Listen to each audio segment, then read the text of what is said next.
Welcome back to perfect पुस्तक।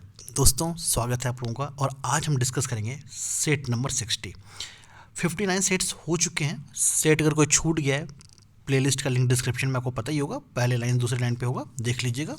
और Telegram group हमारा ये है। फिर से बहुत सारे इंपॉर्टेंट क्वेश्चंस लेके आऊँ, और आज के क्वेश्चंस तो अल्टीमेट क्वेश्चंस लेके आया हूँ। और आज का सेट बहुत अच्छा होने वाला है, ठीक है। तो वही है क्वेश्चन जो 3 बार से ज़्यादा एग्जाम में पूछे गए हैं, उनके सेट हैं। 25 क्वेश्चन का सेट है। चलिए देखते हैं पहला नंबर क्वेश्चन क्या है। और आप सबों को आज का दिन जो भारतीय इतिहास में बहुत ही इंपॉर्टेंट दिन है, जो आज का है 2 अक्टूबर का डेट है। आप बताएंगे कमेंट बॉक्स में कि आज, एक तो सब लोग जानते हैं कि गांधी जयंती, लेकिन आज किसी एक और बड़े बहुत ही महान हस्ती का जयंती है। आप बताएं कमेंट बॉक्स में इनके साथ साथ किन का जन्मदिन आज के दिन हुआ था, ठीक है। चलिए क्वेश्चन नंबर 1 पे आते हैं। पहला क्वेश्चन क्या वो देखते हैं, फ़कीर विद्रोह कहाँ हुआ था। फ़कीर विद्रोह ऑप्शन क्या क्या वो देखते हैं। असम है, बिहार है, बंगाल है और केरल है। 4 ऑप्शन दिए गए। देखो इसके बाद में समझना, फ़कीर विद्रोह को सन्यासी विद्रोह बोलते हैं। क्या बोलते हैं? सन्यासी विद्रोह। हुआ क्या था, ये बात है 1763 से लेकर 1800 ईस्वी के बीच, ठीक है। तो इसमें क्या हुआ था कि भारत की आर्थिक स्थिति काफ़ी ख़राब हो चुकी थी, अकाल पड़ चुका था भारत में, ठीक है। और इस एक तरफ हालत ये हो रही थी भारत की, दूसरी तरफ अंग्रेज लोग क्या कर रहे थे, ब्रिटिश सरकार थे। तो ब्रिटिश सरकार क्या कर रहे थे, उनका जो आर्थिक नीति, कठोर आर्थिक नीति थी, उसको भारत में लागू कर दिया।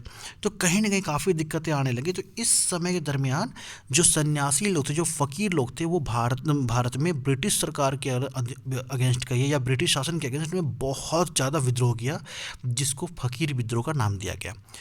अब आता है कि ये कहाँ हुआ था। तो भारत के कुछ प्रांत में हुआ था, पूरा भारत में व्यापी नहीं था। तो सबसे ज़्यादा बंगाल में हुआ था, उसके बाद बिहार में भी चल रहा था, लेकिन बंगाल इसका आंसर ज़्यादा सही रहेगा क्योंकि बंगाल ज़्यादा अफेक्टेड था।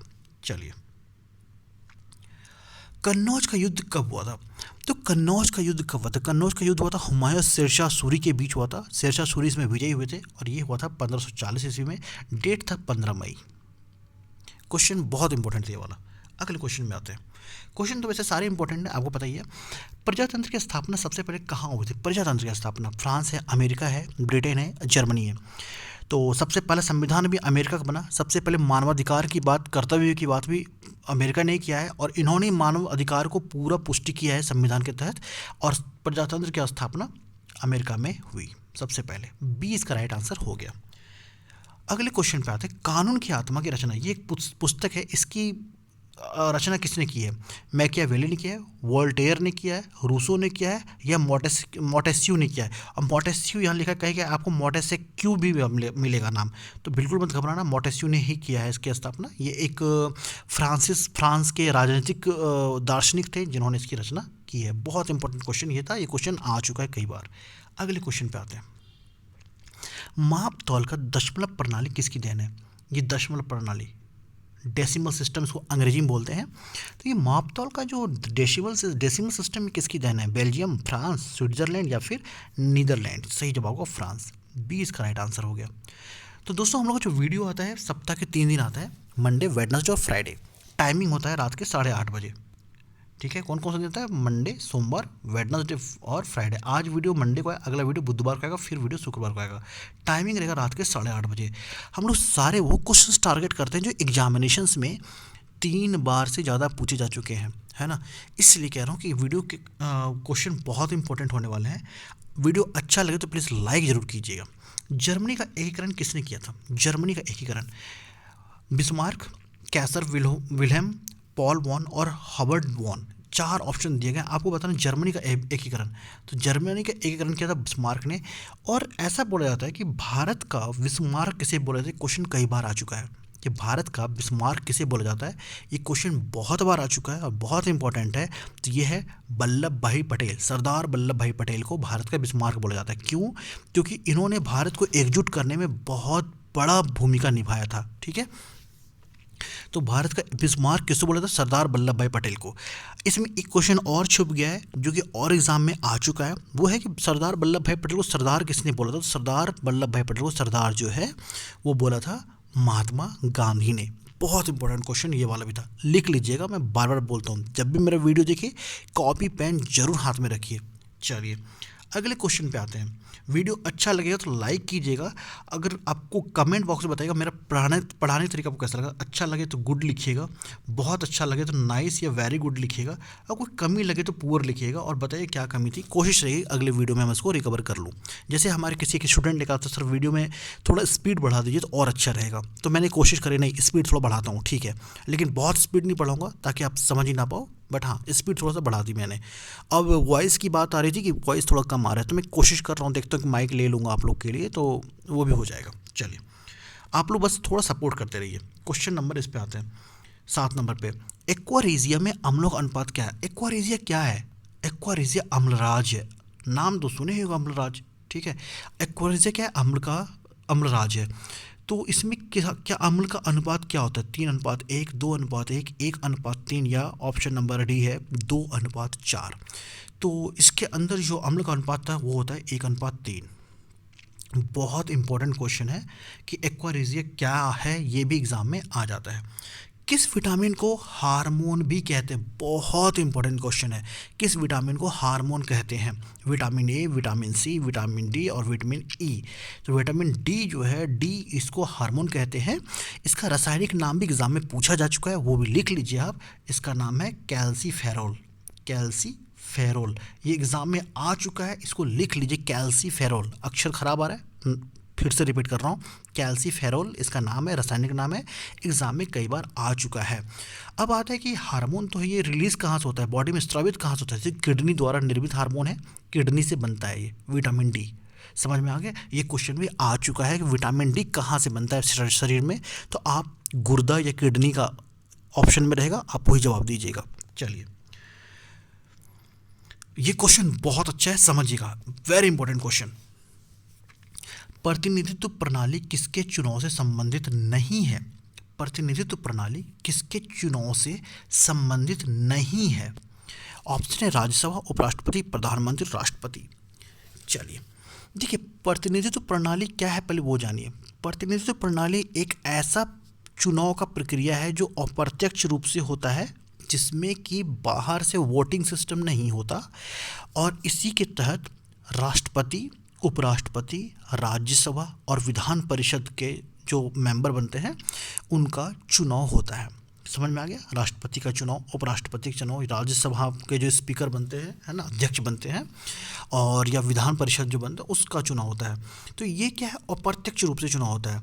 तो इसमें क्या हमने क्या बोला कि प्रतिनिधित्व प्रणाली एक सिस्टम है चुनाव का, अप्रत्यक्ष सिस्टम है। तो राज्यसभा का नाम ले तो ऑप्शन से कट गया, उपराष्ट्रपति का नाम ले ये भी कट गया, राष्ट्रपति भी कट गया। प्रधानमंत्री का चुनाव कैसे होता है? प्रधानमंत्री का चुनाव होता है वोटिंग सिस्टम से, प्रत्यक्ष रूप से, है ना। चलिए अगले क्वेश्चन पर, कपास के उत्पादन के लिए कौन सी मिट्टी सर्वाधिक उपयोगी है? तो ये तो सबको पता है, काली मिट्टी सबसे उपयोगी है कपास की खेती के लिए। बहुत इंपॉर्टेंट क्वेश्चन था, वैसे आसान था बट बहुत इंपॉर्टेंट था। दोस्तों अब वीडियो अच्छा लगे तो प्लीज़ लाइक जरूर कीजिएगा। जैसे मैं हमेशा बताता हूँ, मेरा जो वीडियो आता है सप्ताह के 3 दिन आता है, मंडे, वेडनेसडे और फ्राइडे, सोमवार, बुधवार और शुक्रवार। वीडियो का टाइमिंग होता है रात के 8:30 बजे, और हम ऐसी वीडियोज़ लेके आते रहते हैं। आज ये 60 नंबर सेट है, इसके पहले 59 सेट्स हो चुके हैं। आप सोच लो कि कितने अच्छे अच्छे क्वेश्चन आपके पास कलेक्शन हो चुके हैं। अगर आपने सारा वीडियो देख रखा है तो छूट भी गया तो कोई बात नहीं, आप प्लेलिस्ट का लिंक डिस्क्रिप्शन में ले लेना। चैनल पे नए हो तो सब्सक्राइब कर लेना अगर ऐसे वीडियोस आपको देखने पसंद है तो, और वीडियो अच्छा लगे तो प्लीज़ लाइक करना, ये एक रिक्वेस्ट है आप लोगों से। हरिजन सेवक संघ की स्थापना किसने की थी? हरिजन सेवक संघ, इसकी स्थापना किसने की थी? महात्मा गांधी, जवाहरलाल नेहरू, वल्लभ भाई पटेल और रविन्द्रनाथ टैगोर। तो बात है 30 सितंबर 1932 ईस्वी की, जब हरिजन सेवा संघ की स्थापना की गई थी, और महात्मा गांधी के द्वारा। ए इसका राइट आंसर है। और एक चीज़ जान लो, इसका पहले जो नाम था ना, इसका नाम था अखिल भारतीय अस्पृश्यता विरोधी लीग। क्या नाम था इसका? ये क्वेश्चन आ चुका है कि हरिजन सेवक समाज जो है, पहले इसका क्या नाम था? इसका नाम था अखिल भारतीय अस्पृश्यता विरोधी लीग। इसी का नाम बदलकर हरिजन सेवक संघ बन गया। और इसकी स्थापना किसने की थी? महात्मा गांधी ने। कब की थी? 1932 ईस्वी में, 1932 में। ये क्वेश्चन बहुत इंपॉर्टेंट है। सार्क का सचिवालय कहाँ है? सार्क, SAARC, सार्क क्या है ये? तो सार्क का पूरा नाम है साउथ देखिए, south Asian association for regional corporation, SAARC। तो RC हो गया regional corporation, south Asian association. तो जो भी दक्षिण एशिया के देश हैं उनका एक संगठन है। इसकी स्थापना कब हुई थी? इसकी स्थापना 1985 ईस्वी को ढाका में हुई थी। कहाँ हुई थी? ढाका। ढाका कहाँ पे? बांग्लादेश में। और देखिए ऑप्शन में दिया ढाका, लेकिन स्थापना यहाँ इसका मुख्यालय सचिवालय पूछ रहा है, हेडक्वार्टर कहाँ पे थी? है काठमांडू। कहाँ पे? काठमांडू। तो नेपाल में है। तो आंसर सी इसका सही आंसर हो गया। लिग्नाइट का सबसे बड़ा उत्पादक राज्य कौन सा है? लिग्नाइट का सबसे बड़ा उत्पादक राज्य झारखंड, उड़ीसा, बंगाल, तमिलनाडु। तो तमिलनाडु है। और यहाँ पे एक जगह है नेवेली, नवेली। ये सब केंद्र है लिग्नाइट के उत्पादन का। बहुत इंपॉर्टेंट क्वेश्चन फिर से, ऑस्कर अवार्ड जीतने वाले प्रथम भारतीय कौन थे? ऑस्कर अवार्ड जो मिलता है जीतने वाले प्रथम भारतीय कौन थे? AR रहमान, भानु थैया, सत्यजीत राय और सेलू पुकोट्टी। बहुत इंपॉर्टेंट क्वेश्चन है। तो भानु अथैया को मिला था। तो इन्होंने एक्चुअली क्या किया था? इन्होंने कॉस्ट्यूम डिज़ाइन किया था एक फिल्म का, जो एक बायोग्राफी फिल्म था। उस फिल्म का नाम था गांधी। ठीक है, इनके बायोग्राफी पे था। और 1983 ईस्वी में ये फिल्म बना था। और इसी फिल्म में जो इन्होंने कॉस्ट्यूम डिज़ाइन किया था, इसी के लिए इनको क्या मिला था? ऑस्कर अवार्ड मिला था भानु अथैया को। किस फिल्म के लिए? गांधी के लिए।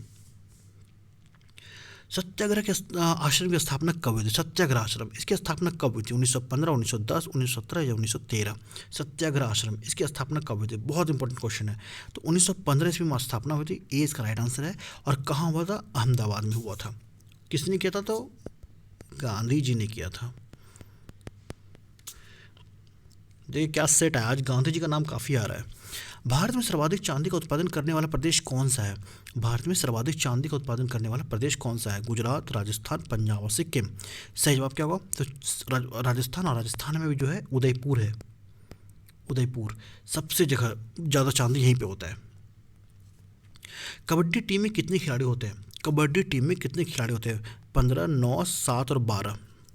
देखिए इस दोनों चीज़ को समझ आइए, ये दो ऑप्शन है।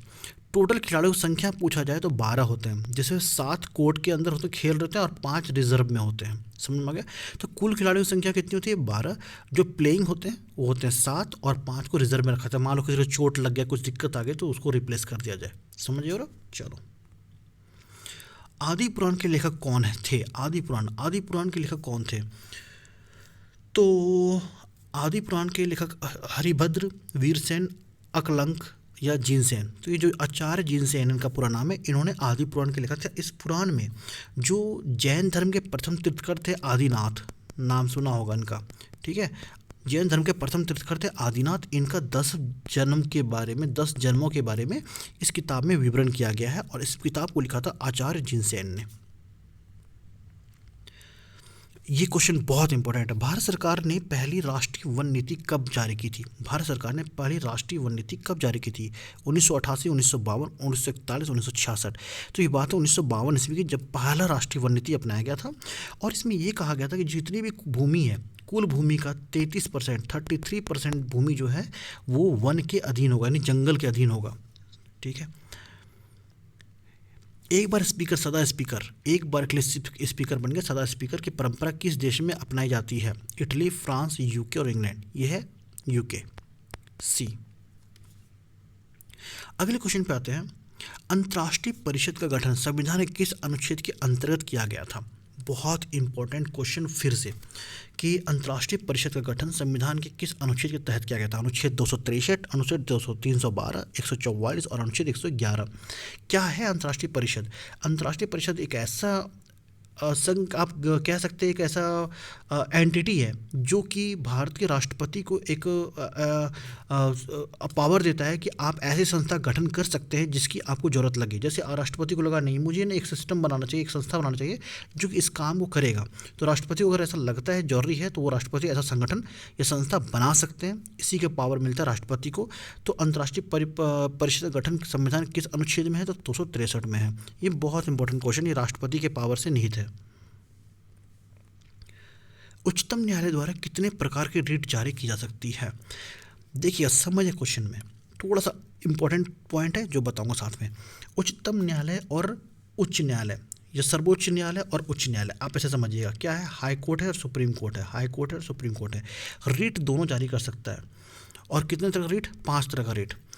इसके बारे में कौन कौन सा रीट है, अधिकार परीक्षा, ये सब आपने सुना होगा, तो उसके लिए कहोगे तो अलग वीडियो बना दूंगा। तो संविधान का अनुच्छेद 32 के तहत, समझिएगा, संविधान का अनुच्छेद 32 के तहत जो है सुप्रीम कोर्ट, कहाँ गया सुप्रीम कोर्ट, ये माफ़ कीजिएगा, सुप्रीम कोर्ट अनुच्छेद 32 के तहत और अनुच्छेद 226 के तहत हाई कोर्ट यानी उच्च न्यायालय रिट जारी कर सकता है। ये क्वेश्चन आ चुका है कि संविधान के किस अनुच्छेद के तहत उच्च न्यायालय रिट जारी कर सकता है, ये क्वेश्चन आया हुआ है। तो अनुच्छेद 226, कितने तरह का रिट होता है, 5 तरह का रिट होता है, ठीक है।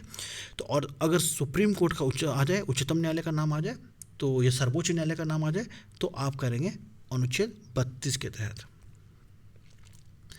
नाफ्ता झाकरी विद्युत परियोजना कहाँ स्थित है, नाफ्ता झाकरी, उत्तर प्रदेश, राजस्थान, हरियाणा और हिमाचल प्रदेश। तो नाफ्ता झाकरी विद्युत परियोजना हिमाचल प्रदेश में और सतलज नदी पर है।